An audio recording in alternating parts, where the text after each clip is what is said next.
Dok je 80. Venecijanski filmski festival slavio jubilej i pokretne slike, Holivud, kome je mostra već duže vreme platforma za ulazak u oskarovsku i trku za nagradu Zlatni globus, bio je u štrajku.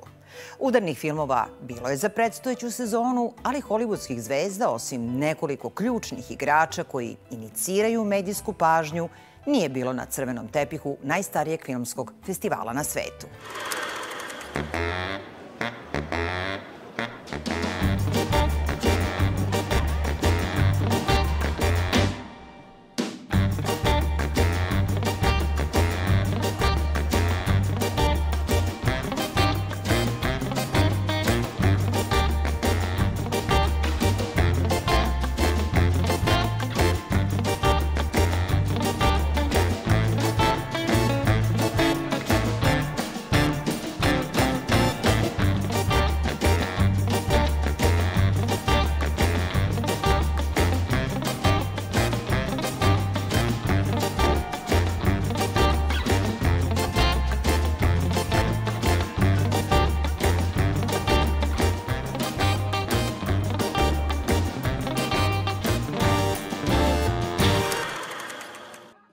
How would you comment on the absence of Hollywood stars in Venice this year because of strike in Hollywood, and how do you believe this absence might shape the festival? Well, it certainly shapes the festival because we miss a lot, many people, many actors, but it's quite understandable, of course.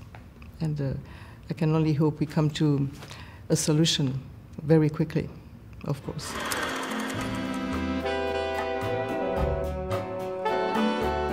Venecijanski festival osnovao je grof Giuseppe Volpi.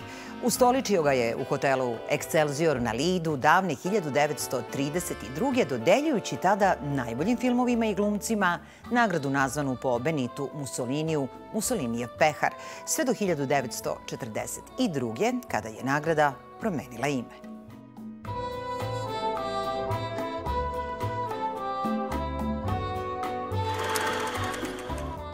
Festival poznat po atraktivnim holivudskim imenima koja gondolama dolaze do festivalske palate, ugostio je nekolicinu njih. Poznato je da su američki kreatori pokretnih slika nezadovoljni ugovorima koje sa njima zaključuju veliki filmski studiji, ali i zbog upotrebe veštačke inteligencije, pa su mnogi dobili zabranu da filmove promovišu u Veneciji. O tome je govorio i reditelj Damien Chazelle, koji je predsedavao žiriju 80. mostre.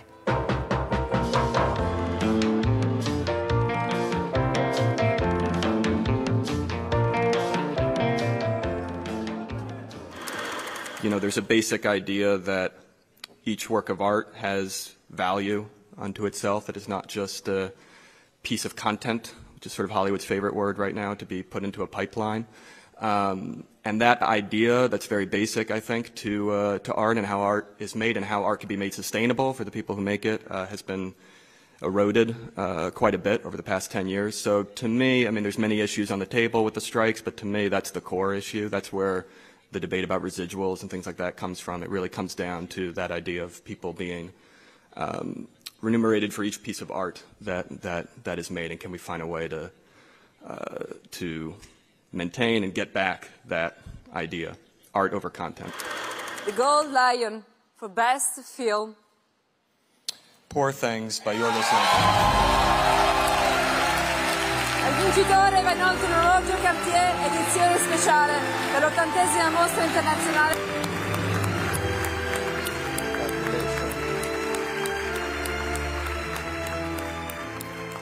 Above all, this film is the central character. Isabella Baxter is this incredible creature, and she wouldn't exist without Emma Stone, another incredible creature. This film is her.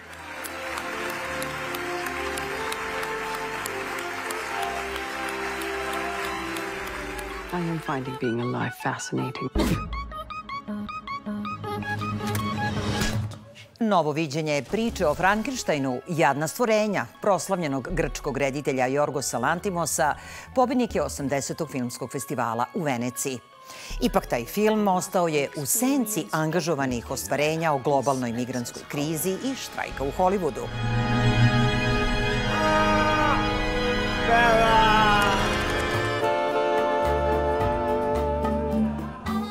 Komplementarni, podjednako briljantni filmovi o imigraciji obeležili su jubilarni Venecijanski festival i svečanu dodelu nagrada sa koje su poslate snažne poruke humanosti i solidarnosti. Ja kapetan, uzbudljiva i potresna epopeja dvojice mladića iz Senegala, avantura obojena svim užasima jednog imigrantskog puta ka boljem životu u Evropi, ali i lepotom zadivljujućih kadrova Afrike, respektabilnom italijanskom reditelju Mateu Garoneu, poznato po filmovima Dogmen, Gomora, Priča nad pričama, donela je Srebrnog lava za najbolju režiju. Matea Garonea for Ipak.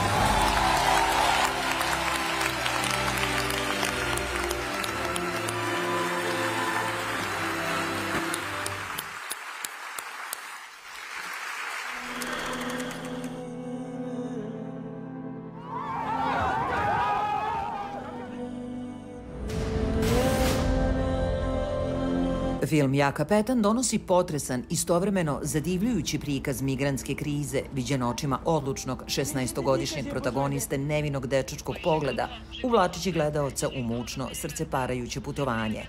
Portret mladog junaka Seidua koji sanja svoj evropski san oslikan je kao bolno naivan, duboko dirljiv dok ga posmatrate, a Garone ga je oslikao tako da je nemoguće iskreno ga ne zavoleti svim srcem. Seidua Sara, žiri 80. mostre, ovenčao je nagradom Marcello Mastroianni za Mladu nadu. To what extent this story is realistic with the current situation with migrants from Senegal and other African countries?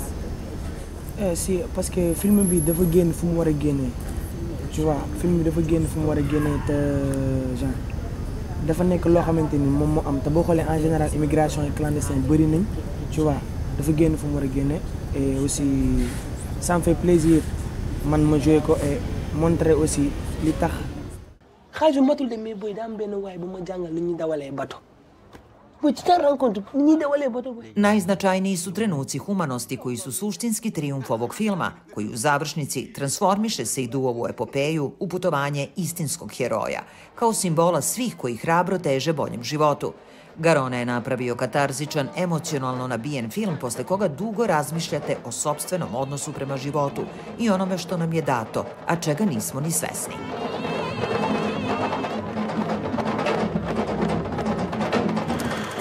What research and real-life stories did you draw upon to accurately?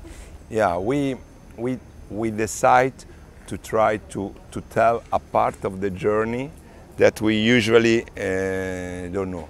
I mean, we are used to see image from years of boat arriving on the Mediterranean, people saved, sometimes people dead. The counting of people survive, the people, it's like they became like numbers, only numbers, you know, numbers. So we tried on this movie to change the point of view and to put the camera on the reverse shot from Africa to Europe, to give, trying to give to the audience the feeling of live the experience of the journey with them, and trying also to visualize a part of the journey that usually we don't know. I mean, we know that there is a desert, we know about the Libya, about the prison, but we don't know really what happened in this part. So we try to give a sort of visual form to this part of the journey from the point of view of a guy that make this epic journey, because they are the only that can live the epic today. To Green Border, Zielona Granica by Angješke Holand. Consegna il premio Ciuci e Laura Poitras.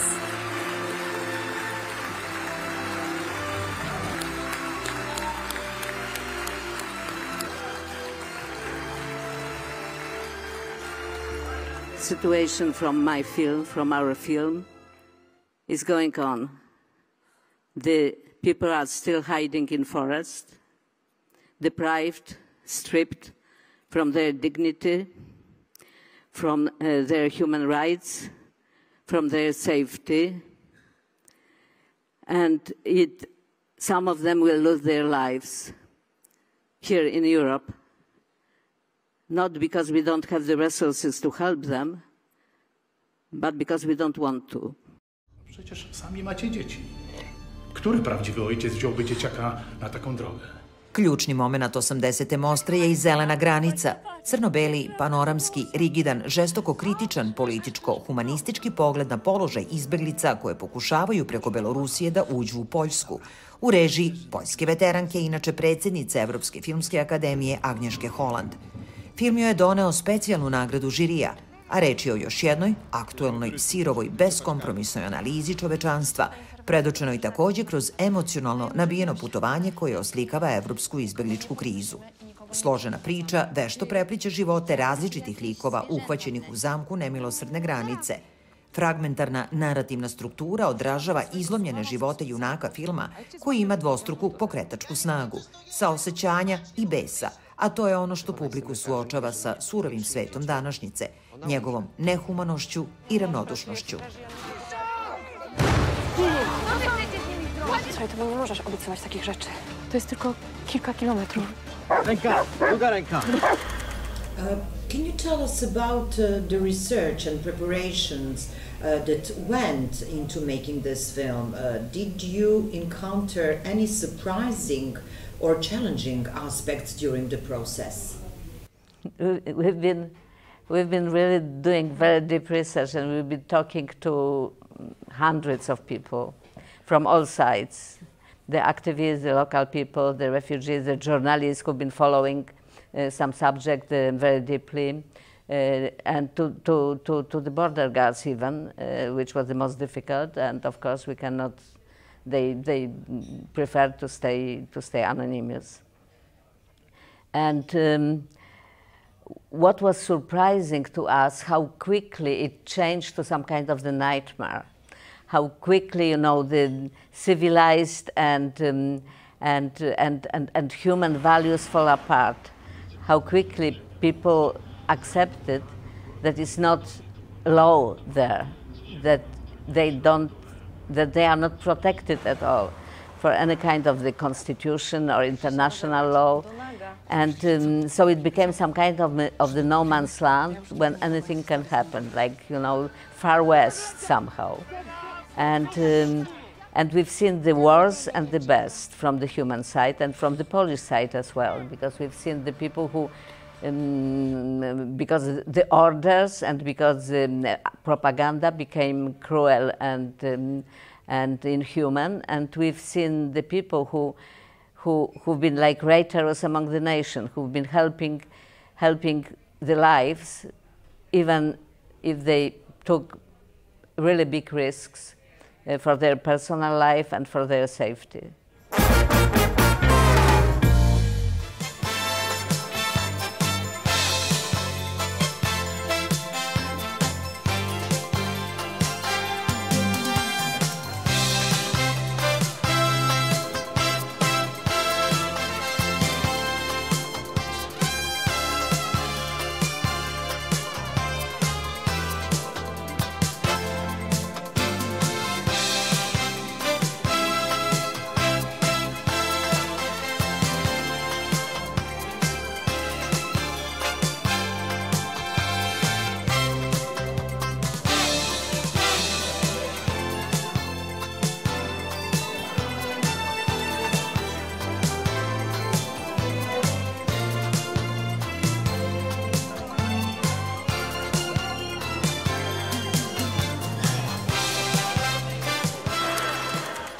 Vratimo se pobedničkom filmu jubilarne 80. mostre. Jadna stvorenja Jorgosa Lantimosa zasnovana su na istoimenom romanu škotskog pisca Alistaira Greya i predstavljaju verziju priče o Frankensteinu. Međutim, Lantimos je sam prošetao crvenim tepihom. Niko od glumaca filma, pa ni glavna zvezda Emma Stone nije stigao u Veneciju zbog štrajka sindikata, filmskih glumaca i Američke federacije televizijskih i radio umetnika. Reditelj poznat po nagrađivanim filmovima Jastok, Ubistvo Svetog Jelena, Miljenica, napravio je komad ultra baroknog futurizma, jednim od produkciono najraskošnijih filmova poslednjih godina, koji se može odrediti kao umetnički film koji će osvojiti avanturistički nastrojenu mainstream publiku. Na svoj razigran način, Lantimosov film ostaje veran grevom, izuzetno šaljivom pastišu viktorijanske fikcije. There's a world to enjoy, circumnavigate. It is the goal of all to progress, grow. A woman plotting her course to freedom.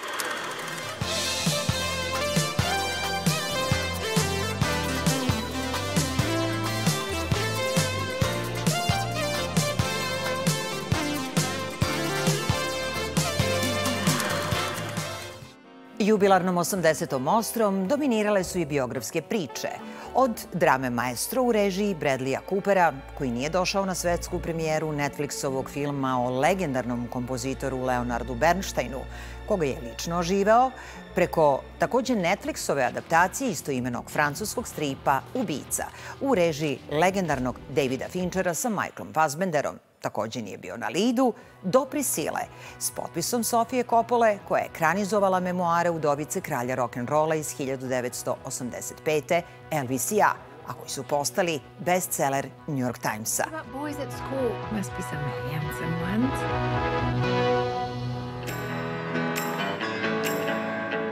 Priscilla Presley i Coppola došli su na venecijansku premijeru da predstave priču o odnosu supružnika koja otkriva afere, kao i glumica koja je u filmu otelotvorila Presley-evu suprugu Cailee Spaeny, nagrađena Peharom Volpi za najbolju glumicu.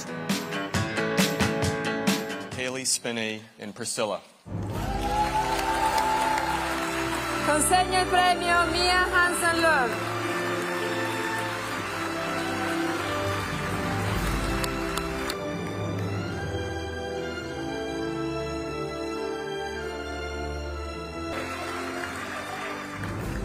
Priscilla trusted me with something truly complex, subtle, difficult, and personal, and I was overwhelmed by the responsibility in trying to honor this delicate section of her life. With all my heart, I dedicate this award to her, so thank you so much.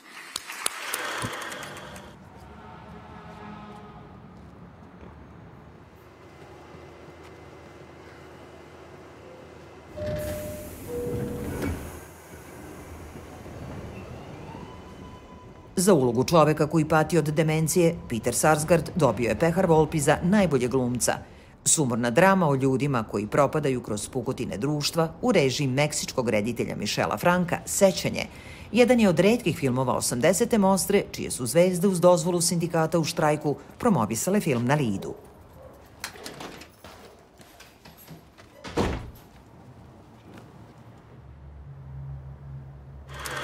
Peter Sarsgaard in memory. Consegna il premio Martin McDonagh. Il vincitore va in cinematografica.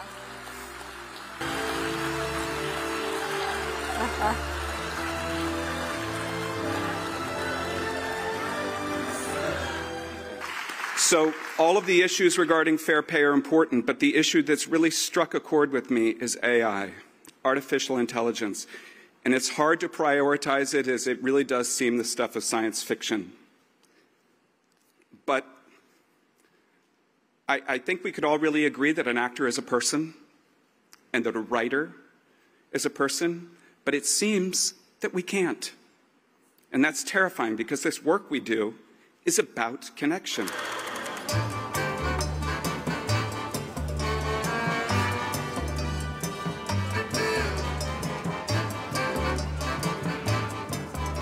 Dozvolu da dođu na festival od esnafskih sindikata dobili su Adam Driver, koji se našao u naslovnoj ulozi biografskog filma Ferrari, i potpisnik režije Michael Mann. Obojica su se pred medijima glasno izjasnili da podržavaju štrajk kolega u Holivudu, ali interes promocije filma o osnivaču svetski poznate marke automobila Enzu Ferrariju po svemu sudeći bio je iznad interesa štrajkača.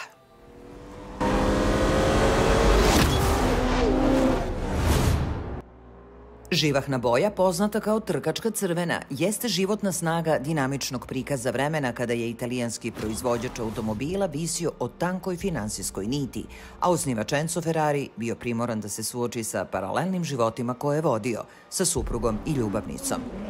Priča oslikava njegov život sa porodičnom i tragedijom kompanije, ali i žestoki takmičarski duh glavnog junaka, rivalitet sa Alfa Romeom, dočaran hladnom interpretacijom Adama Drivera, sada već prepoznatljivog po tumačenju italijanskih ikona, prethodio je Mauricio Gucci. Holivudski glumac unosi dozu ozbiljnosti i intelektualnost u čoveka poznatog po pažnji prema svakom detalju dizajna Ferrari automobila. Zasnovan na knjizi novinara specijalizovanog za trke Broka Jejca, film je koncentrisan na lične krize koje su zadesile automobilskog moćnika u leto 1957.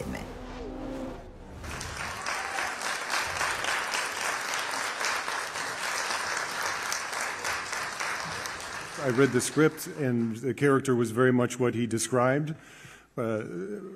Also just the different relationships he was with different people and how everyone would have an opinion about their version Ferrari, but this one, whose internal engine was very much driven by grief and the difference in his relationship with Laura versus Lena Lardi versus his mother, against at that time and that moment, all seemed like a subject I didn't know much about and seemed daunting and exciting, and with Michael being the person who's you're doing it for, it seemed like a kind of no-brainer to me.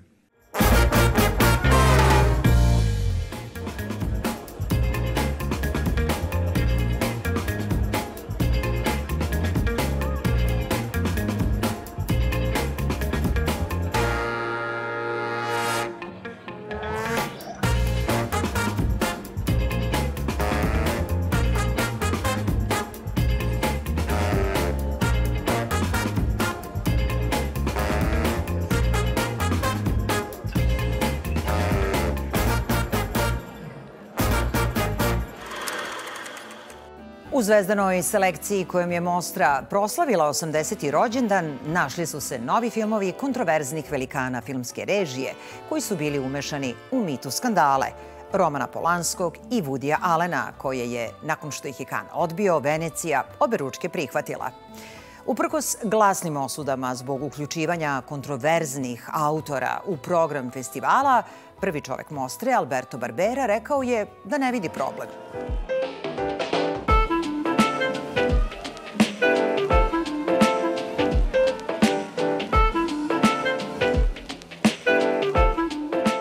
Jednog od najznačajnijih svetskih reditelja, Woodya Allena, Venecijanski filmski festival dočekao je uz ovacije, ali i proteste. Njegov 50. film u karijeri, Udar sreće, snimljen na francuskom jeziku, ocenjen je najboljim u poslednje vreme. J'avais pas revu depuis le lycée.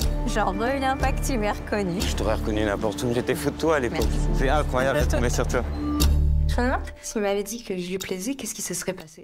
Allenov film smešten je u savremeni Pariz koji je postao novi New York i dotiče se nekih od omiljenih autorovih tema, slučajnosti, sudbine ljubavi, neverstva, ali i ubistva. Reč je o mračnoj farsi koncentrisanoj na ljubavni trougao između pisca, njegove nekadašnje ljubavi i njenog supruga, kontroverznog biznismena. Film sačinjen od kratkih i oštrih scena, dobrog je tempa i koristi svoje likove kao gotovo filozofske tačke u okviru veće šeme, a to je igra na sreću koja se provlači kroz život. Hello, Mr. Allen.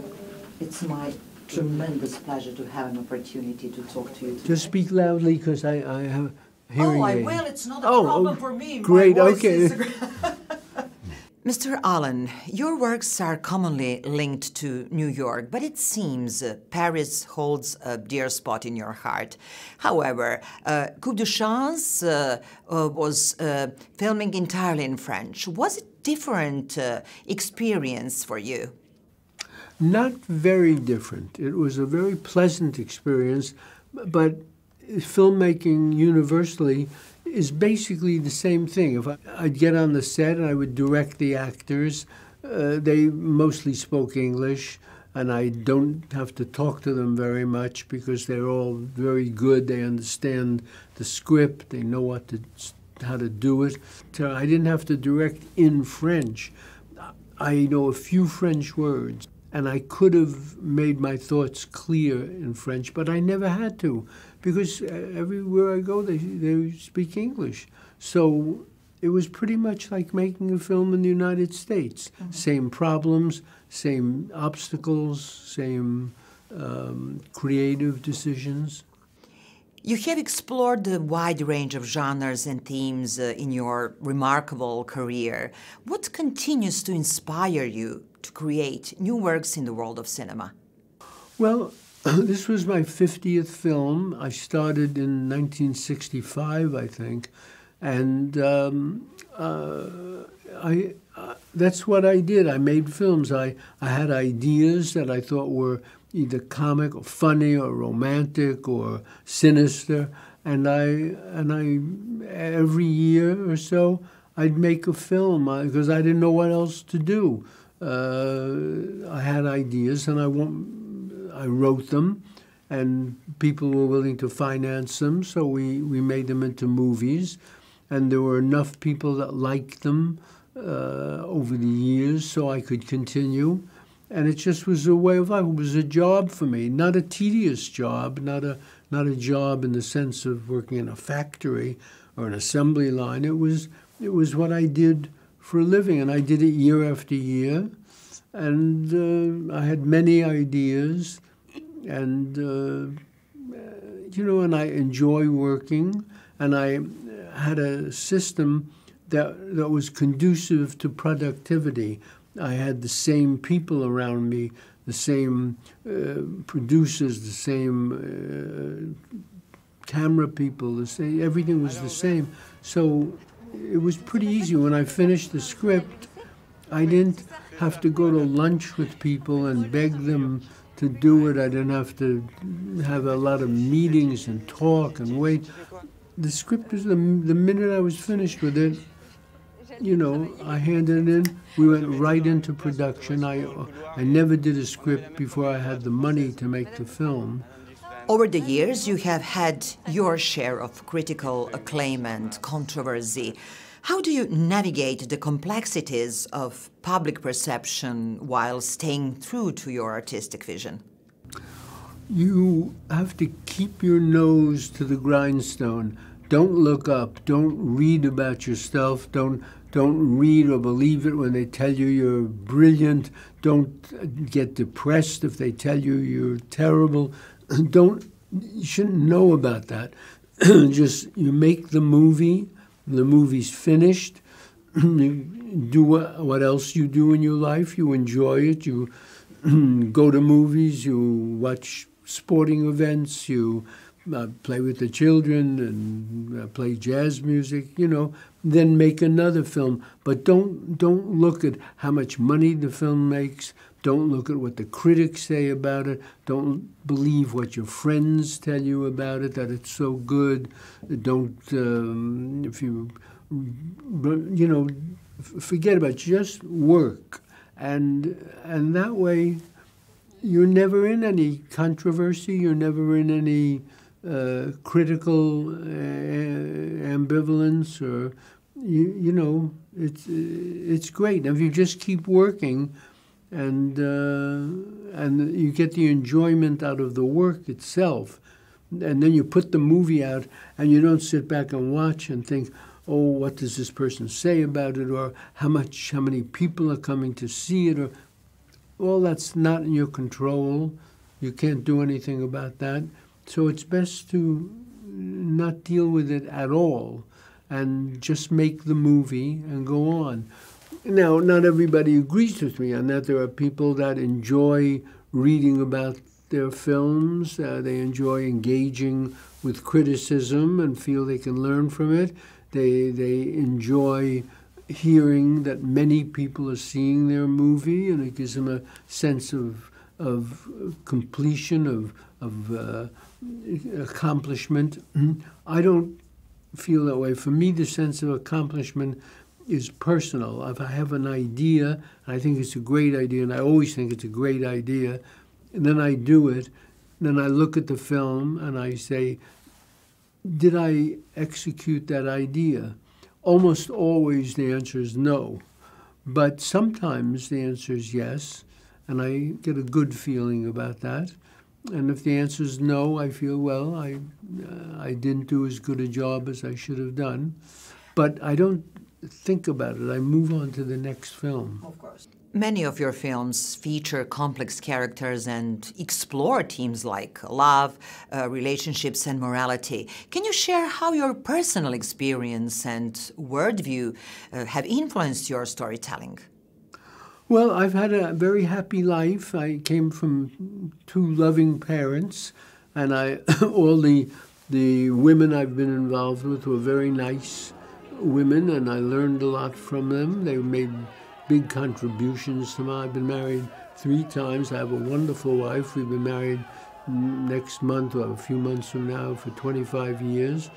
You know, I've had a very nice life, and I haven't had problems with the people I've worked with. I never have arguments with my actors or my producers. I've never gotten into any of that, never had to, because they've always been nice people. And, you know, I have a relaxed feeling about it all. I don't get upset about it. I don't, if something goes wrong in the movie,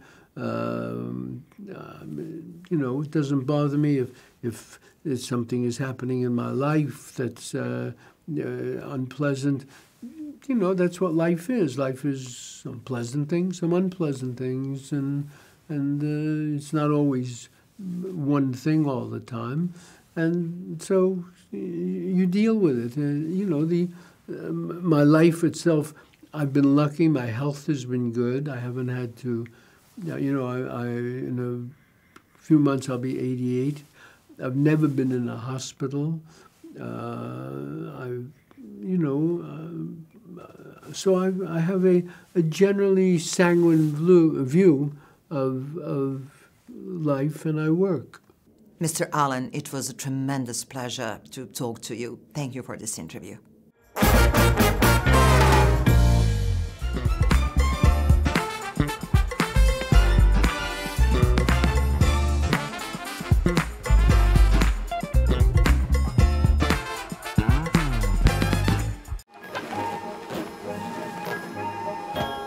Okay, let's get this straight.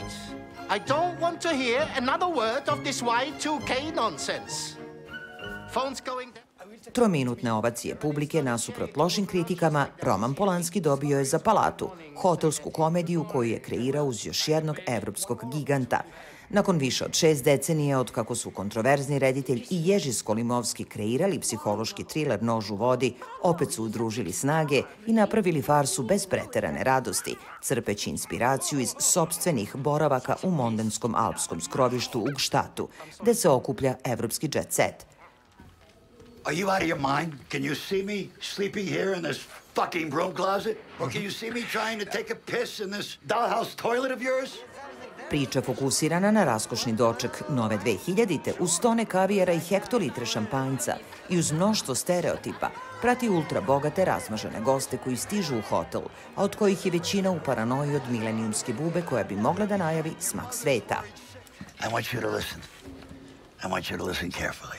I make one phone call before you change your shirt, and I'm gonna own your fucking hotel. Polanski pokušava da kanališe nešto od energije Rubena Oslunda na temu dekadencije bogatih i jaza koji postoji u odnosu na osoblje hotela, a posebno u oslikavanju arhetipova koji hodaju i govore, od botoksiranog starog Jenkija u tumačenju Mikija Rurka, preko tipičnih ruskih oligarha, starijeg multimilionera, igra ga John Cleese i njegove znatno mlađe supruge, do menadžera hotela, tumači ga Oliver Masucci, do markize opsednute psom, igra je francuska diva Fanny Ardant. J'ai des vers. C'est une possibilité, oui. Mais des vers dans mon corps. J'en serais certain, une fois, j'aurais vu les échantillons de vos selles. De mes quoi? De vos selles.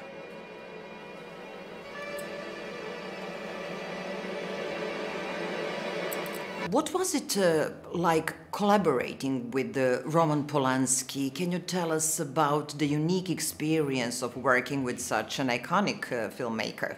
At the end, it's work. I wanted to see exactly how an iconic filmmaker is making his movie, and he's very precise and very focused, and he knows exactly what he wants. Even if you don't find out what it is, he knows, and sometimes he does this, and that he tries to remember what he thought when he was reading the script, and he's insisting to get things exactly the way he wants them to be. So I think this is the movie, that he wanted this movie exactly like it is. And you don't know why, but he knows. But I'm sure if I was in the head of a Roman, when he started this movie, he started this one like it was his first movie. Because when you spoke about iconic, I think they don't think about that, the great director. They start like they are their first year at school. Yes. A new movie is like a new world. A new actors and paramètres, non so come si dice, paramètres. That one looks beautiful.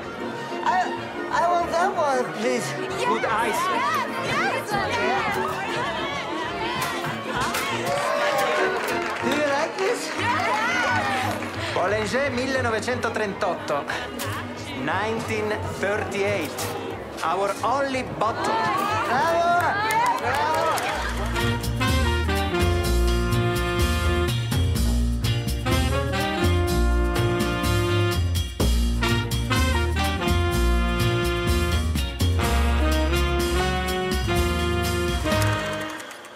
Dok Holivud štrajkuje, na jubilarnom 80. Venecijanskom festivalu dominirale su zvezde evropskog filma. Najveća među njima bila je francuska diva Isabelle Huppert.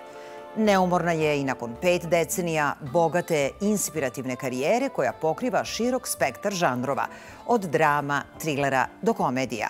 Neodoljivo harizmatična, Isabelle Huppert poznata po emocionalnoj povezanosti sa svojim likovima, u najnovijem filmu Sidoni u Japanu gledaoca vodi na putovanje samootkrivanja.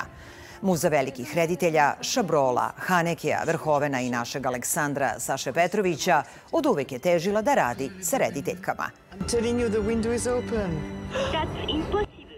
Francuskinja Elise Girard odvela je u Japan, poverivši joj u ovoj dramskoj priči lik književnice koja nakon tragičnog događaja i gubitka supruga utehu i odgovore traži u mirnim pejzažima zemlje izlazećeg sunca.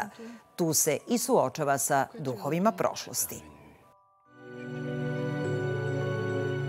As an actress with an international reputation, how do you navigate the cultural and linguistic challenges while taking roles in the different countries?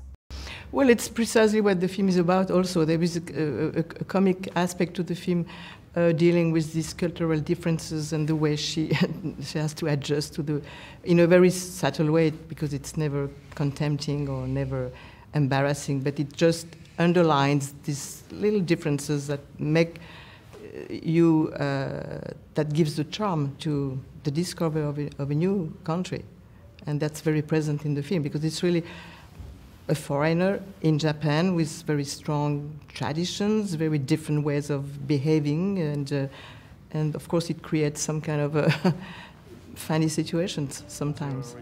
I did a movie like this years ago with Hong Sang-soo, you know, the great Korean director, called In Another Country, which already in a very funny way and gentle way and sweet way deal with this kind of awkwardness that you go through sometimes discovering a new country. Film genres and storytelling have evolved significantly during your career. How do you adapt to changing trends and remain creatively engaged in your roles? Well, it's all about, you know, the people I choose to work with. I think the director is really the key piece to the ensemble. I really believe in the director, in someone's thought and someone's inspiration and someone's vision. And so each vision is different, of course, so it's always the first time, each time. But I believe it. You have to believe in cinema, and I think cinema is such a great power, such a great. It's very inspiring for me as an actress, as a spectator.